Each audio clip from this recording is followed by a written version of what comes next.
Hello dear student, कैसे हैं आप सब। स्वागत है मेरे यूट्यूब चैनल सटीक दिशा चैनल पर। आज के इस वीडियो में हम लोग क्लास 9 के नागरिक शास्त्र चैप्टर नंबर 1 समकालीन विश्व में लोकतंत्र का अति लघुतरीय प्रश्न करने वाले हैं। और इस वीडियो को स्टार्ट करने से पहले हम आपको बता दें कि क्लास 9 का नागरिक शास्त्र का यानी सोल्यूशन पूरा करवाएंगे चैप्टर बाय चैप्टर। तो आज हम पहला चैप्टर करवाने वाले हैं, फिर कल दूसरा चैप्टर करवाएंगे। इसी तरह हमारा चैप्टर चलते रहेगा। तो अब इस वीडियो को पूरा अंत तक देखना है ताकि एक भी क्वेश्चन स्किप ना हो। चलिए वीडियो को हम स्टार्ट करते हैं। क्वेश्चन नंबर फर्स्ट है, जब लोकतंत्र को सैनिक शासन द्वारा उखाड़ फेंका जाता है तब लोगों की कौन कौन सी स्वतंत्रता छीन ली जाती है। इसका अर्थ क्या हुआ कि जब लोकतंत्र था वहाँ पर, लेकिन सैनिक शासन के द्वारा उसे फेंक दिया जाता है उखाड़ कर, तब लोगों की कौन कौन सी स्वतंत्रता छीन ली गया। तो इसी का आंसर हमको लिखना है कि उस समय बात करने की स्वतंत्रता, यानी किसी से जो है बात नहीं कर सकते हैं। सैनिक द्वारा कही गई बातों का उल्लंघन करने की स्वतंत्रता, यानी जो सैनिक बोलेगा उसी को हमें करना है। ठीक है, उसका जो है उल्लंघन करने की स्वतंत्रता जो है हमें छीन ली जाती थी। तो इस क्वेश्चन का आंसर इतना ही होगा। अब हम चलते क्वेश्चन नंबर 2, क्योंकि यह अति लघुतरीय प्रश्न है इसीलिए इतने शब्दों में उत्तर आपको देना है। सेकंड क्वेश्चन हुआ कि नेपाल में स्वतंत्रता की बहाली के लिए संघर्ष की एक विशेषताएं लिखें। तो इसका आंसर होगा, नेपाल में 6 अप्रैल 2006 में 7 राजनीतिक दल के गठबंधन द्वारा जबरदस्त आंदोलन चलाया गया और सफलता प्राप्त की गई। यानी नेपाल में जो है 6 अप्रैल 2006 को 7 राजनीतिक दल किसे कहते हैं? वैसे दल जो राजनीतिक कामों में भाग लेते हैं उसे राजनीतिक दल कहते हैं। राजनीतिक दल के गठबंधन द्वारा आंदोलन चलाया गया नेपाल में और सफलता मिला। चलिए तीसरा क्वेश्चन मेरा है, इस अध्याय के आधार पर लोकतंत्र की विशेषता को लिखे। तो इसका आंसर क्या होगा? तो इसका आंसर आपको लिखना है कि इस अध्याय के आधार पर हम लोकतंत्र की बात करें तो लोकतंत्र एक ऐसी प्रक्रिया है जिसे अपनाने पर वह देश स्वतंत्र हो जाता है। इसका अर्थ समझते हम लोग। लोकतंत्र एक ऐसी प्रक्रिया है जिसे अपनाने पर वह देश स्वतंत्र हो जाता है। मतलब जो देश अगर लोकतंत्र को अपना लिया, मानिए कि वह देश जो है अपने आप स्वतंत्र हो जाता है। अगर नहीं अपना पाया तो लोकतंत्र में वह जो नहीं अपना पाया तो वह जो स्वतंत्र नहीं है वह राजतंत्र रहेगा वहाँ पर। ठीक है, लोकतंत्र के द्वारा हमें सरकार के द्वारा लिए गए किसी भी गलत फैसले का विरोध करने की स्वतंत्रता मिलती है। यानी लोकतंत्र के ही द्वारा अगर सरकार कोई गलत कार्य यानी गलत फैसला लेता है तो हमें उसे उल्लंघन करने की या फिर विरोध करने की स्वतंत्रता है। तो यह किस प्रणाली में है? तो यह लोकतंत्र प्रणाली में है। ठीक है, इसका भी आंसर बहुत ही अच्छे ढंग से करवा दिया। चलिए क्वेश्चन नंबर 4, म्यांमार में किनके नेतृत्व में अभी भी लोकतंत्र के लिए संघर्ष जारी है? तो इसका आंसर क्या होगा?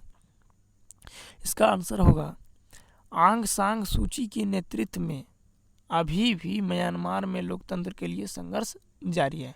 यानी एक व्यक्ति है आंग सांग सूची। ठीक है, आंग सांग सूची के ही नेतृत्व में अभी भी लोकतंत्र के लिए वहाँ पर संघर्ष जारी है। चलिए, ये तो रहा आपका अति लघुतरीय प्रश्न का उत्तर। अब मैं लघुतरीय प्रश्न का भी क्वेश्चन करवा रहा हूँ। तो लघुतरीय प्रश्न को आपको अच्छा से देखना है। देखिए लघुतरीय प्रश्न, पहला लघुतरीय प्रश्न है, 2006 में नेपाल में लोकतंत्र की बहाली के लिए किए गए प्रयास का संक्षिप्त विवरण दें। यानी कुछ शब्दों में लिखना है कि नेपाल में लोकतंत्र की बहाली कैसे हुई। तो इसका आंसर क्या होगा? देखिए इसका आंसर आपको लिखना है कि नेपाल में लोकतंत्र की बहाली, नेपाल में लोकतंत्र के लिए संघर्ष की कहानी काफ़ी संघर्षशील रहा। यानी नेपाल में जो है लोकतंत्र लाने के लिए वहाँ पर बहुत ही संघर्ष हुआ।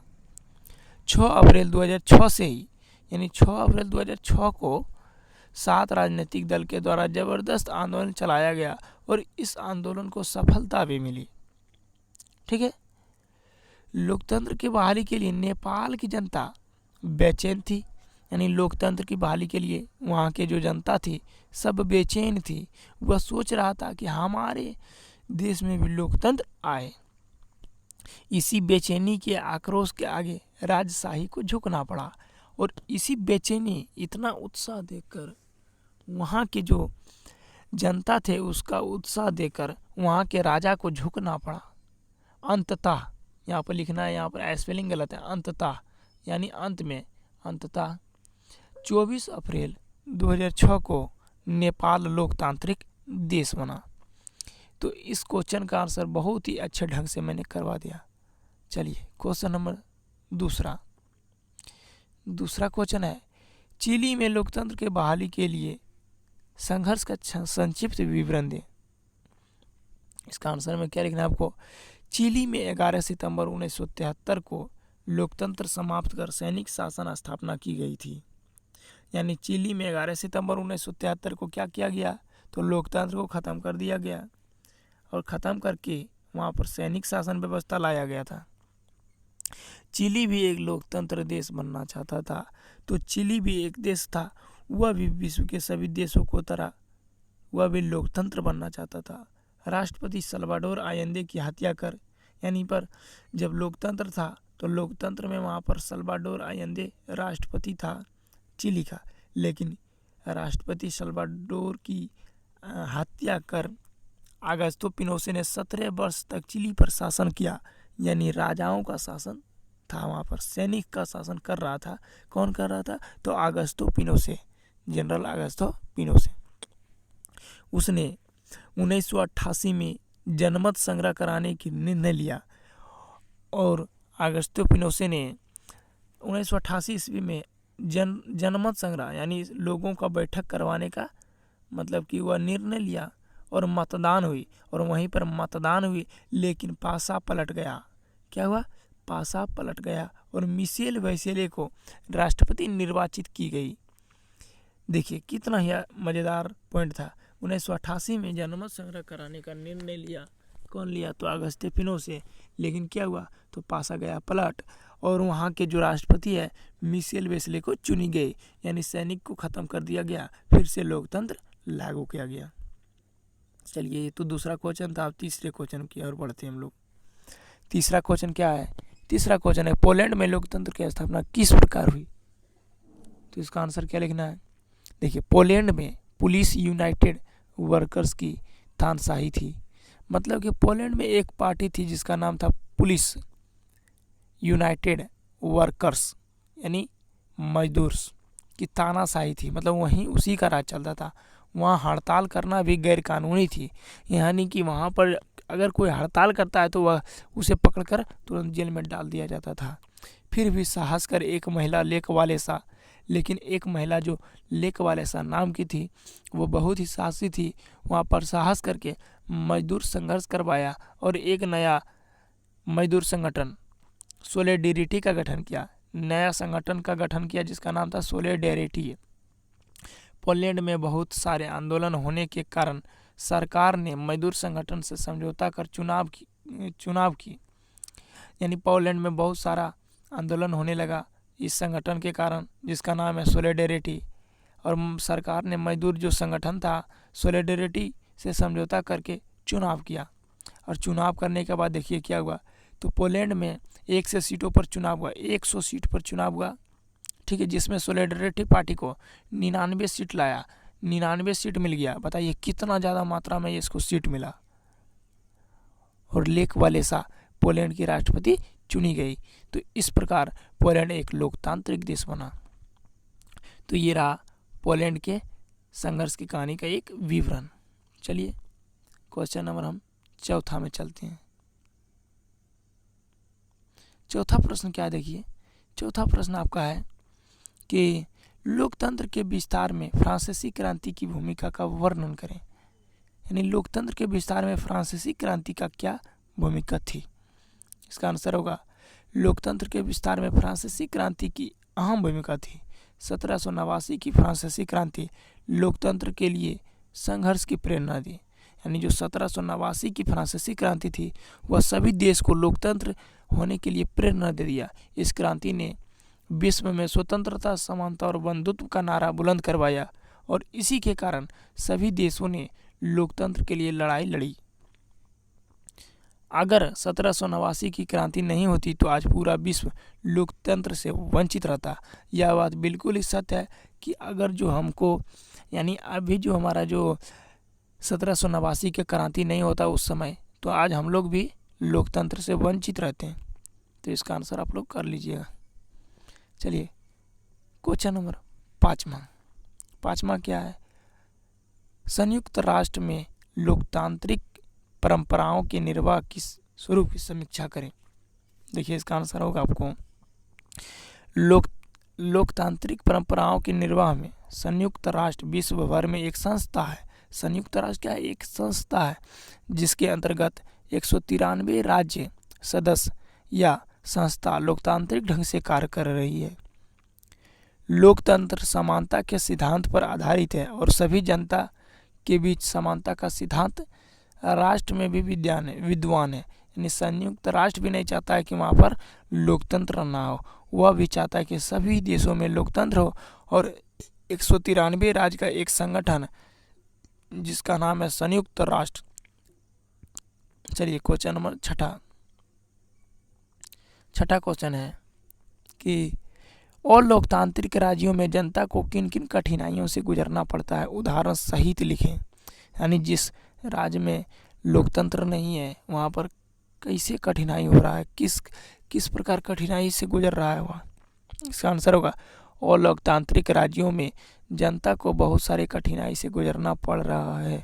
जैसे वहाँ के लोग आज़ादी से अपना नेता नहीं चुन सकते हैं। यह बात बिल्कुल ही सत्य है कि वहाँ पर जो लोग हैं अपना नेता नहीं चुन सकते क्योंकि वहाँ पर लोकतंत्र नहीं है।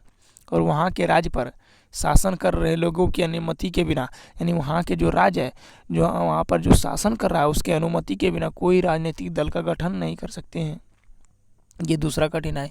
वहाँ के लोग वहाँ के नेता पर हनन नहीं उठा सकते हैं, यानी उसके नेता पर जो है कोई मतलब कि प्रतिक्रिया नहीं कर सकते। उदाहरण के लिए एक देश है जिसका नाम है म्यांमार।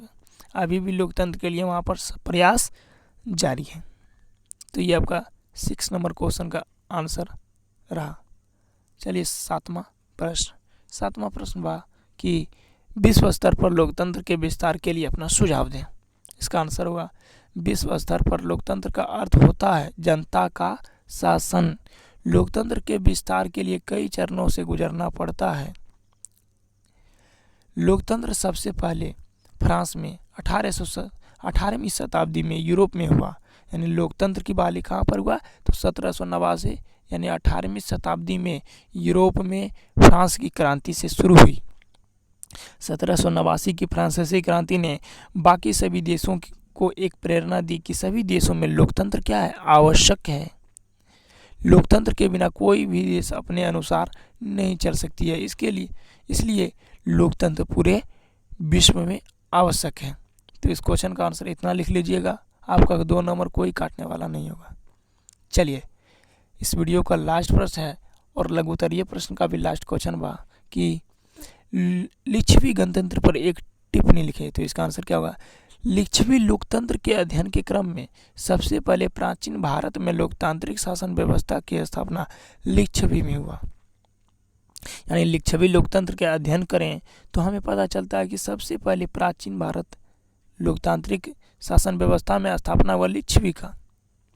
लिच्छवी राज्य की राजधानी वैशाली है। लिच्छवी जो राज्य है उसका राजधानी कहाँ है?